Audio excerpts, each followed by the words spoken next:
Afternoon, Robert. Oh, hello. Sorry, my connection doesn't seem to be terribly stable, so I'll give it a go. So what about the many people who've only recently entered the workforce, might not have 3 years of accounts, and not even 1 year of accounts? How can they get help? Secondly, how long do you expect this scheme to run for? Do you have an estimated cost per month of the scheme? And finally, did I hear you right that when we're through this, you intend to equalise tax and national insurance between employment and self-employment, essentially as a sort of form of natural justice, since they're all being bailed out, all of us are being bailed out on the same basis?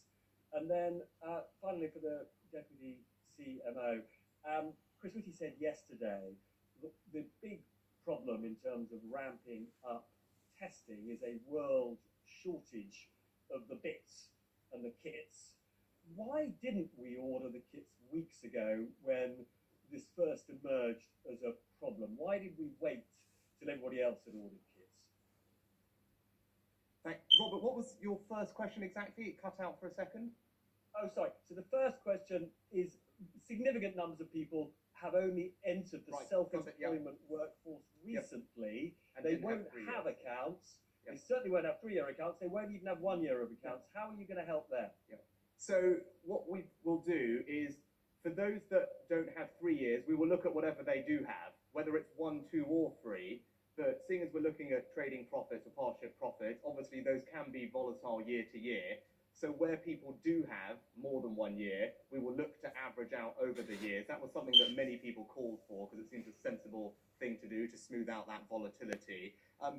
If people only have 1 year, we will be forced to only look at the 1 year. For people who we don't know anything about, there is really nothing we can do, and that's one of the complicated things we've been wrestling with. And I think most people accept that we have to use the database of people we know about and that have filed tax returns. That's the population that we have that I talked to, those that filed tax returns in January 31st of this year, or the late filers, which we'll give 4 weeks to. For those who are very recently self-employed, we cannot operate a scheme like this. There is just too much complexity, both operationally and fraud risk with that. So we would have to say to those people, please look at the extra support we've put into the welfare system to help you at this time. But as I said, this covers the vast majority of people. In terms of the time frame for the scheme, what we've said is analogous to the employed scheme. We would do this for 3 months. So obviously, if we are able to make payments to people at the beginning of June, they would receive 3 months payments at that one time, backdated to March, completely comparable to the employed scheme.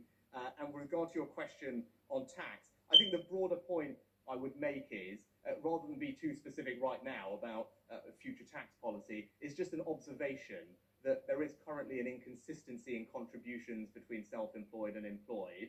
And obviously the actions taken today, which is very significant tens of billions of pounds of support for those who are self-employed, treating them the same way as those who are employed, it does just throw into light that question of inconsistency and whether that is fair to everybody going forward, especially as we look when we get through this and we're all chipping in together to right the ship afterwards, making sure that everyone is doing their bit as well. And I think that's a very fair and reasonable observation to make at this time.